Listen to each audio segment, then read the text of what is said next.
નમસ્કાર દર્શક મિત્રો, આપ જોઈ રહ્યા છો સંવાદ ગુજરાતી। ઉત્તર ગુજરાતમાં આવેલું સમૂહ ગામમાં હનુમાન દાદાનું ભવ્ય મંદિર આવેલું છે। કહેવાય છે આ મંદિરનો ઇતિહાસ 1100 વર્ષ જૂનો છે। આ મંદિરની સ્થાપના લગભગ ઈસવીસન 953 વિક્રમ સંવત 1010 પોષ વદ 8મના રોજ થયેલી હતી।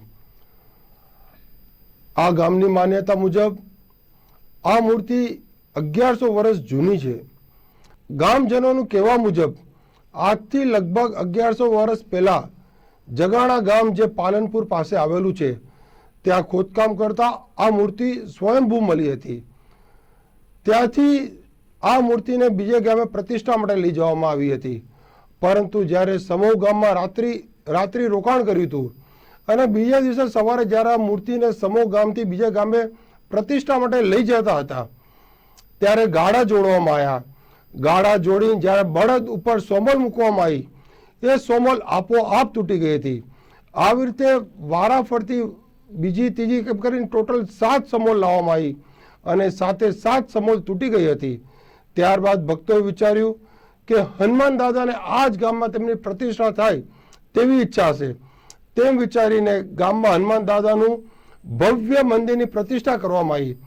આજે પણ હનુમાન દાદાના મંદિર જોડે જોગણી માતા, બળિયા દેવ, ગણપતિ દાદાની મૂર્તિ પણ પ્રતિષ્ઠા કરવામાં આવેલી છે। જ્યારે 7 વખત સમૂહ તૂટી જતા ત્યારબાદ ગામનું નામ બદલીને સમૂહ ગામ રાખવામાં આવ્યું હતું। આજે પણ 11.25 ફૂટ લાંબી સ્વયંભૂ હનુમાન દાદાની મૂર્તિ મંદિરમાં બિરાજમાન છે। આ મંદિરમાં હનુમાનજી દાદાના પડચા ઘણા ભાવિક ભક્તોને મળેલા છે। સાચા મનથી રાખેલી માન્યતા લગભગ દરેક ભક્તોની પૂરી થાય છે। વર્ષોથી માન્યતા છે કે ગામ ઉપર કોઈ સંકટ કે બીમારી આવવાની હોય તો હનુમાન દાદાના પગથી લોહી ધારા નીકળે છે। ગામજનોના કહેવા મુજબ આવું કોરોના પહેલા પણ બન્યું હતું। આ વર્ષે પણ હનુમાન દાદાના સ્થાપના દિવસની ભવ્ય ઉજવણી કરવામાં આવી હતી।